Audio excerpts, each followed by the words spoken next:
Sig Sauer P250, like any other weapon system. First thing we're going to do is come in here, remove the source, set it off to the side, lock the slide to the rear, and lo and behold, there's that dirty round that came out of there. Now, magazine well is empty. Here's an inspect the chamber. Take down pin, your slide lock, and magazine release. Same, if you look carefully here, I'm pushing up on this slide stop, and then I'm going to push the slide back. So all I'm going to do now is move this from what we call the 3 o'clock position and just simply bring it down to the 6 o'clock position. This thing is pretty tight, it's fairly new, so I reach over the top and take the slide right off the frame. Take out the recoil spring and recoil spring guide, set them off to the side. Take the barrel out. This has just been cleaned. Again, before I get into my solvents and all my cleaning utensils, I'm going to put rubber gloves on. Keep my hands away from the lead and the petroleum products, all that stuff which is carcinogenic.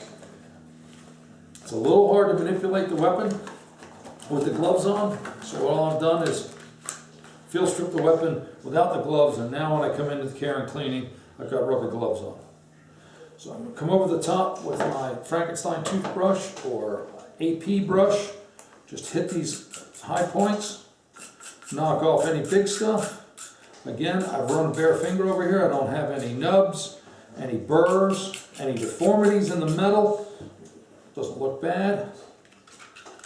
Give it a quick shot with some WD-40 so the stuff doesn't go all around. I'm simply going to put the weapon system in rag. Just a light spray here. Again, WD-40 being used here as a cleaner, as a solvent, not a lubricant. We'll talk about lubrication when we go back to final assembly. I'm going to come back in with the all-purpose brush. Here's my cleaning rag.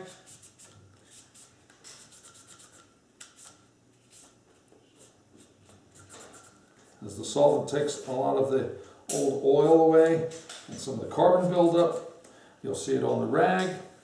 Move to a new clean spot on the rag. Often neglected spot on a lot of these weapons, especially these polymer guns, is up inside the magazine well. I'm going to come down into the magazine well, take my all-purpose brush and just taking the rag, pushing it down in there. Get any of that WD-40, any of the big chunkies off.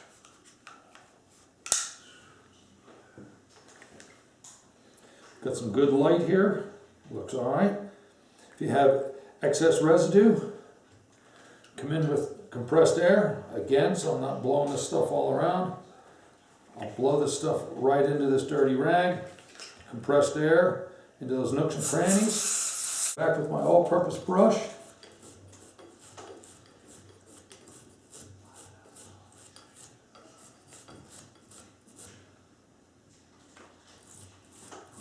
And this weapon, as it's seen, relatively light use. Throw a little WD-40 on it, just set it off to the side. Again, you don't see a lot of WD flying all over. Just a blast. I'm going to shoot it down into the machined area on the slide. And just let gravity do its thing, and it's going to run downhill. Just like the frame group, we'll set that off to the side. Come back to the barrel. You can see the business end, or the breech block here. Beginning of our chamber, there's the feed ramp. So again, a light shot of WD. I put some down into the barrel to start getting ahead of that job. Come back with our all-purpose brush. Nice and light. And with the solvent and the brush, you get nylon bristle. Take all this carbon buildup, burned up oil, wipe it down with a rag. If I had some heavy carbon buildup, I could take, again, a soft screwdriver, flat blade, come in here, work across that chamber face. Don't want to scratch anything, don't want to remove the bluing. It's in pretty good shape. Question always comes up, what's the best way to clean the barrel? What's the best way to do this? Bullets go in this way into the chamber, so that's the way that I run the brushing. I've already got some WD-40 in there, so I simply come back and forth.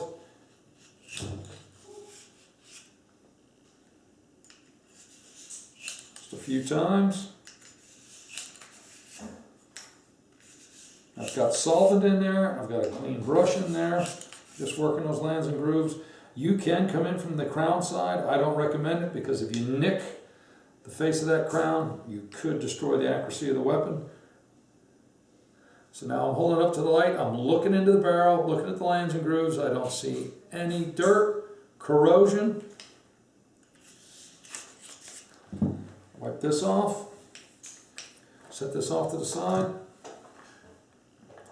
I'm going to run a patch, a clean white patch through here. Notice all the dirt we're picking up. That's the WD-40. Some of the unburnt gases, the lead, the fouling. Come back with another clean patch. We should be good to go. If you're going to set this weapon up for long-term storage, i.e. months, inside a weapon safe, you're going to be out of town, not going to use the weapon for a while.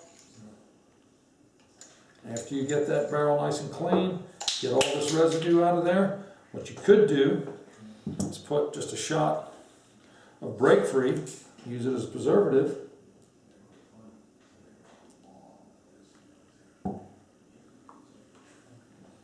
Run this through the barrel, and now you just have a fine coat of oil inside the barrel for long-term storage. And you'll see even with the Break Free you get a little bit more residue off. My recoil spring guide, I want to wipe that off. Holding up to the light, quick visual inspection. Cracks, burrs, deformities. Even clean the spring. Just like the recoil spring and recoil spring guide, I'm going to put a little bit of lube on this weapon before I put it together. So again, gravity never sleeps.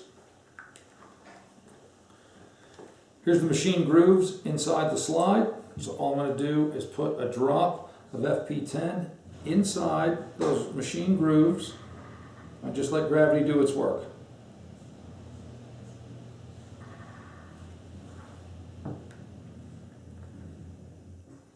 Let that run downhill.